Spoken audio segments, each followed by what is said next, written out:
پیدائش 3 باب۔ اور سانپ کل دشتی جانوروں سے جن کو خداوند خدا نے بنایا تھا چالاک تھا، اور اس نے عورت سے کہا، کیا واقعی ہی خدا نے کہا ہے کہ باغ کے کسی درخت کا پھل تم نہ کھانا؟ عورت نے سانپ سے کہا کہ باغ کے درختوں کا پھل تو ہم کھاتے ہیں، پر جو درخت باغ کے بیچ میں ہے اس کے پھل کی بابت خدا نے کہا ہے کہ تم نہ تو اسے کھانا اور نہ چھونا، ورنہ مر جاؤ گے۔ تب سانپ نے عورت سے کہا کہ تم ہرگز نہ مرو گے، بلکہ خدا جانتا ہے کہ جس دن تم اسے کھاؤ گے تمہاری آنکھیں کھل جائیں گی اور تم خدا کی مانند نیک و بد کے جاننے والے بن جاؤ گے۔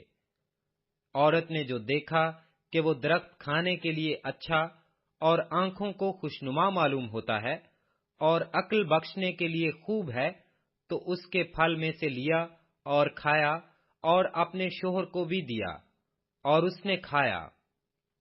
تب دونوں کی آنکھیں کھل گئیں اور ان کو معلوم ہوا کہ وہ ننگے ہیں، اور انہوں نے انجیر کے پتوں کو سی کر اپنے لیے لنگیاں بنائیں۔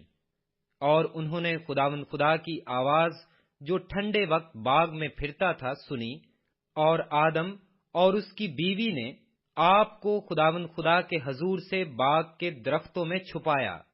تب خداوند خدا نے آدم کو پکارا اور اس سے کہا کہ تو کہاں ہے؟ اس نے کہا کہ میں نے باغ میں تیری آواز سنی اور میں ڈرا کیونکہ میں ننگا تھا اور میں نے اپنے آپ کو چھپایا۔ اس نے کہا، تجھے کس نے بتایا کہ تو ننگا ہے؟ کیا تو نے اس درخت کا پھل کھایا جس کی بابت میں نے تجھ کو حکم دیا تھا کہ اسے نہ کھانا؟ آدم نے کہا کہ جس عورت کو تو نے میرے ساتھ کیا ہے اس نے مجھے اس درخت کا پھل دیا اور میں نے کھایا۔ تب خداوند خدا نے عورت سے کہا کہ تو نے یہ کیا کیا؟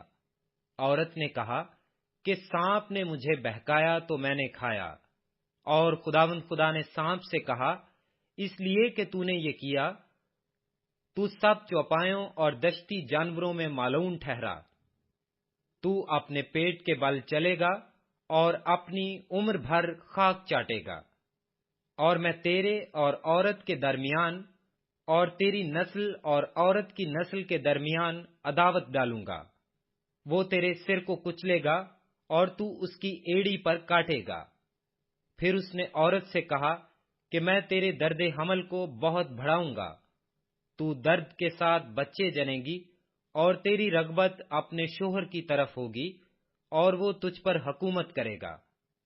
اور آدم سے اس نے کہا، چونکہ تو نے اپنی بیوی کی بات مانی اور اس درخت کا پھل کھایا جس کی بابت میں نے تجھے حکم دیا تھا کہ اسے نہ کھانا، اس لیے زمین تیرے سبب سے لعنتی ہوئی۔ مشقت کے ساتھ تو اپنی عمر بھر اس کی پیداوار کھائے گا، اور وہ تیرے لیے کانٹے اور اونٹ کٹارے اگائے گی اور تو کھیت کی سبزی کھائے گا۔ تو اپنے منہ کے پسینے کی روٹی کھائے گا جب تک کہ زمین میں تو پھر لوٹ نہ جائے، اس لیے کہ تو اس سے نکالا گیا ہے، کیونکہ تو خاک ہے اور خاک میں پھر لوٹ جائے گا۔ اور آدم نے اپنی بیوی کا نام حوا رکھا، اس لیے کہ وہ سب زندوں کی ماں ہے۔ اور خداوند خدا نے آدم اور اس کی بیوی کے واسطے چمڑے کے کرتے بنا کر ان کو پہنائے۔ اور خداوند خدا نے کہا، دیکھو انسان نیک و بد کی پہچان میں ہم میں سے ایک کی مانند ہو گیا۔ اب کہیں ایسا نہ ہو کہ وہ اپنا ہاتھ بڑھائے اور حیات کے درخت سے بھی کچھ لے کر کھائے اور ہمیشہ جیتا رہے۔ اس لیے خداوند خدا نے اس کو باغ عدن سے باہر کر دیا تاکہ وہ اس زمین کی جس میں سے وہ لیا گیا تھا کھیتی کرے۔ چنانچہ اس نے آدم کو نکال دیا اور باغ عدن کے مشرق کی طرف کروبیوں کو اور چوگرد گھومنے والی شولہ زن تلوار کو رکھا کہ وہ زندگی کے درخت کی راہ کی حفاظت کریں۔